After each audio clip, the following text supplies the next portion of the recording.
Racism is a team sport. It came into existence as a team. You play as a team or you lose by default. And only with black folk do people get upset when black folks start talking about coming together and uniting and working together and cooperating together, buying from each other and supporting each other. You know why? For a simple reason that everybody understands. When you come together and unify, that signifies strength. And right now, everybody right now is pimping and hustling black folk. They've been pimping and hustling black folk for 400 or 500 years. We spend approximately 97% to 98% of all our money outside of our own community, as an example. And we don't practice group economics. We don't practice group politics. All that makes, when we spend 98% of all our money outside of our community, what that does, it makes the other groups enriched. They now are living off of two incomes. They live off of 100% of their money and 98% of our money. And what are we left with is 2%, where everybody else is living off of 198% of everything. We live off of 2%, which makes it impossible. And so you start talking about unifying black folk, that's a threat.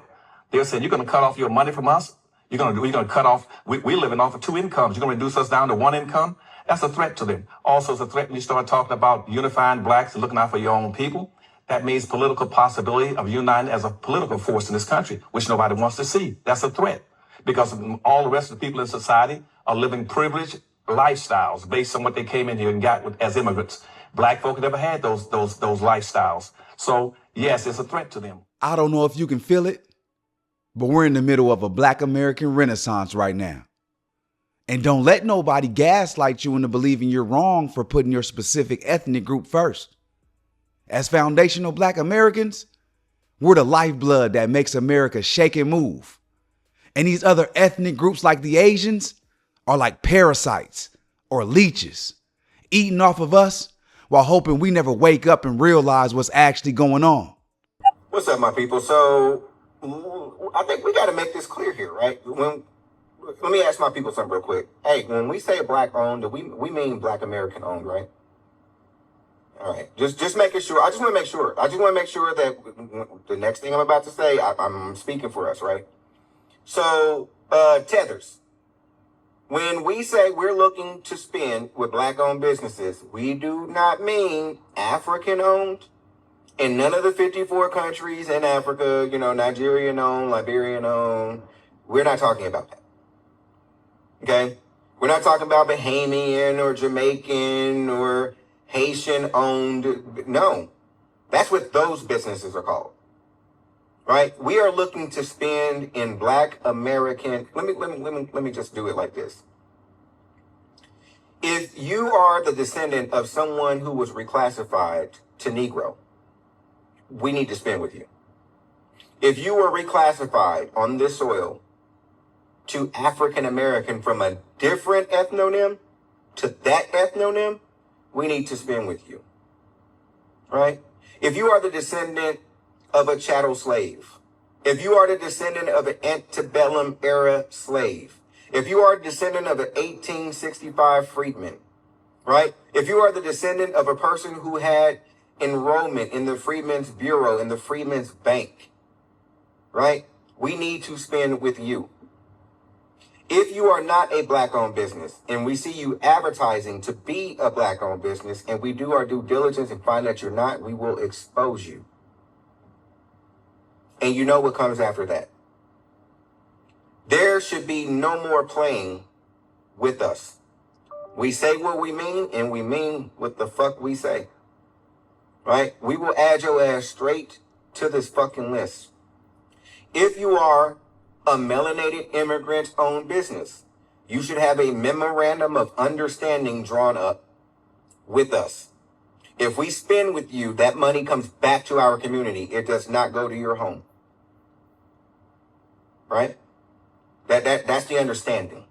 Right? Any business standing in our community and that we're spending with, it needs to be transactional. It needs to be mutually beneficial. And if it's not, we don't need to spend with you. You need to open that business in your nation. Right? If you are a Nigerian-owned business on USA soil, there are 240 million Nigerians. Your business can come from them. Right? If you are a Ghanaian-owned business, that is not black-owned. If you are a Jamaican-owned business, that is not black owned, and that is not what we're looking for. So you black owned hair stores that are not black owned, you need to fix your advertising. If you don't, we will fix it for you. Right? Just be truthful. Be genuine when you're dealing with us. We can see you coming from a mile away. And this means a lot to us. So we're not playing about this movement right now. Right? So play if you want to. And you're going to fuck around and find out. Now, all you black Americans, please put your information up here so that we can spin with you. I just broke down the classifications of what we're looking for. If you fall within those classifications, you indeed, sir or ma'am, are a black American, and you are the descendant of the people that you say you are a descendant of. If you are not, please list your shit correctly. Good day. As foundational black Americans, we need to become very transactional when we're dealing with people from other communities. These ethnic groups aren't coming over here doing stuff for us out the kindness of their heart. Our relationship with them is strictly transactional. They want to extract our dollars while we get nothing in return. So when we go to do business with anybody, and I mean spending $1 with them, we need to know what we're getting back. As a matter of fact, there's no relationship in this world that's not transactional. When you go to work, what's that? That's a transactional relationship. You work for them, they pay you money back. I'm married. Me and my wife's relationship is transactional.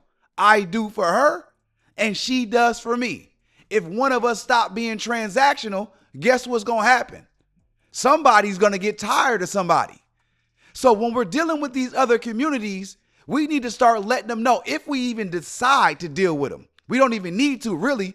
We should just be dealing with each other. Why? Because that becomes transactional by osmosis. The more we build up the black American community with our dollar, the more we all win.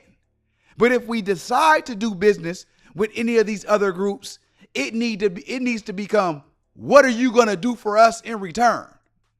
Because we're patronizing these businesses that are not black American, raising their capital, and they're taking it back to their community. They're taking it back to their ethnic group. So there's no transaction there. They're just leeching off of us. Black American women, please remember, we are supporting Black American businesses. Don't forget that the people that share our skin tone from other countries were talking mess about us too. Black American businesses, Black American beauty supply stores, all of that. Not just black, because now, since it's boycott, they want to be black. No, that's not how that works. To me, black owned is black American owned businesses. You know?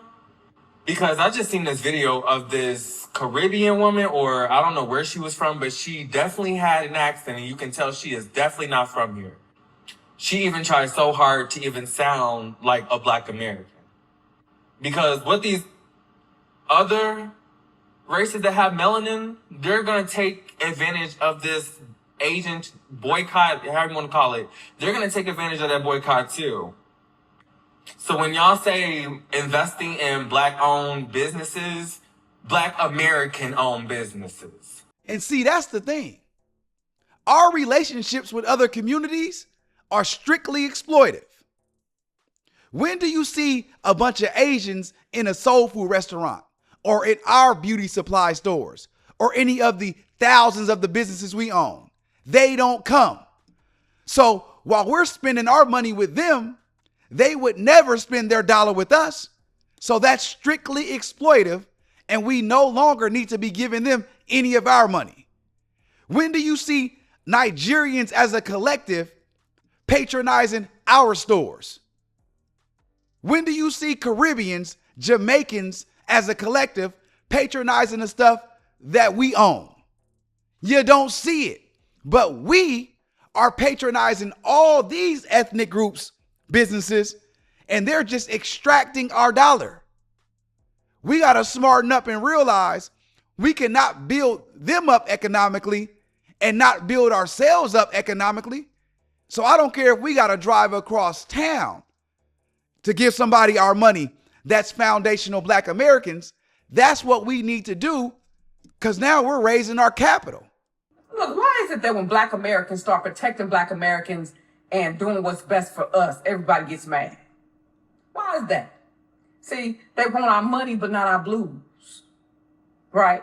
They want our money, but they don't want anything else to do with us when it comes time to represent or stand with or stand in solidarity with Black people. They don't want that. When it comes time to vote, nobody wants to stand in solidarity with Black people, right? When we try to say, oh, this is what's happening to us, this is wrong, nobody really says anything. We don't see a lot of, think pieces and people talking and all. Nobody. We said Black Lives Matter. Everybody kept saying all lives matter, right? It never comes about that Black people have true allies, right? And yeah, don't get me wrong. Every now and then, you do have people who they want to help, but that's few and far between. Most of the time in this country, Black people are in it alone. So now that we decided to withdraw our monies from people, places, companies, and all of that who don't care about our dollar, don't care about us and our rights or anything like that, don't be mad now. Because y'all wasn't mad with us in 2024 when it was time to vote. Y'all wasn't mad with us when Mr. Child just got off. Y'all wasn't mad. Nobody was mad. And now Carmelo Anthony has been found guilty of murder for protecting himself. I bet you nobody's mad about that. See, so now that Black Americans are doing what's best for Black Americans, don't be mad. See, that's exactly right. You look around the internet and you see these people from different countries, and their whole content strategy is centered around talking about Black Americans. But when something happens to Cyrus Belton, why don't they make a podcast about that? When something happens to Carmelo Anthony, why don't they do a podcast standing in solidarity with us?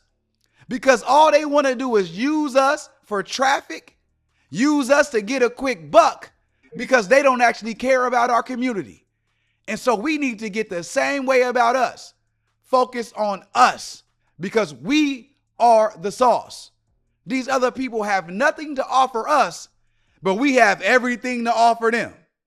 Where's all the Asians at when Carmelo gets convicted? Why don't they come out and do a march? Why don't they come out in droves saying what an injustice this is that he gets 35 years? Because they don't care. They just want to extract from us without having to give anything in return. I want to see more Black American business. When I think of Black business, I think of Black American business. And that's where the term was coined, which I'm pretty sure some bots or somebody's going to probably be arguing. Somebody's like, oh no, it's everybody. No. Black business was coined from Black Americans. Yep. And I want to know, I want to know Black American business. So if this come across your page and you're a Black American and you have a Black American business, please leave your business down in the comments, because that's where I want to get my support and my money to, period. I'm with sis. I'm not doing nothing for nobody else, and I'm not spending my money with nobody else unless you're foundational Black American. This is for all the Black people that always are on here disparaging other Black people, saying that we need to fix our community, something's wrong with us, we don't have this, that, and the other. You can see by these boycotts, even the one last year when we were boycotting, well, I don't let nobody touch my hair but me or my sister. So even when we called for the boycott of the African braiding shops, I hope y'all still doing that. You see the thousands of Black American businesses right? We see all the nail techs. We see all the braiders. You know what I'm saying? Even when the situation with Cheyenne Bryant happened, we seen all the Black American therapists come out. Don't believe the hype, okay? There are many Black people out here doing amazing things, right? You just have to find them, right? You just have to search. The same way you buy stuff on Amazon and you look at the reviews or go on Yelp, you can do the same thing, right? So we've been doing what we need to do. We still out here. We're still creating. We're still innovating. We're still originating. We have lots of fucking businesses out here. You know what I'm saying? I run my own business. I have 2 businesses. I own a creative business, and I am a licensed mental health therapist that runs my own private practice. We are out here actually doing what we need to motherfucking do. I've seen so many hair stores, so many nail techs, so many hairstylists. I've seen all of us come out, right? So don't believe the motherfucking hype. We out here doing what we have to do, right? We constantly say no one's bigger than the system, right? But what Black people do is we know how to work this motherfucking system, even though it's against us. We still have businesses. We still have houses. We still doing what the fuck we need to motherfucking do. Okay? So, keep up the good work, y'all. I'm so proud of us. It's Gemini season, so you know I'm happy. Let's keep it going. Because make no mistake about it, this is a team sport. The Asians are playing together. The Indians are playing together. The Africans are playing together. The Caribbeans are playing together. The YTs are playing together. And all we're saying is we want to get off the bench and get in the game too. I love y'all. I appreciate y'all. I'm out.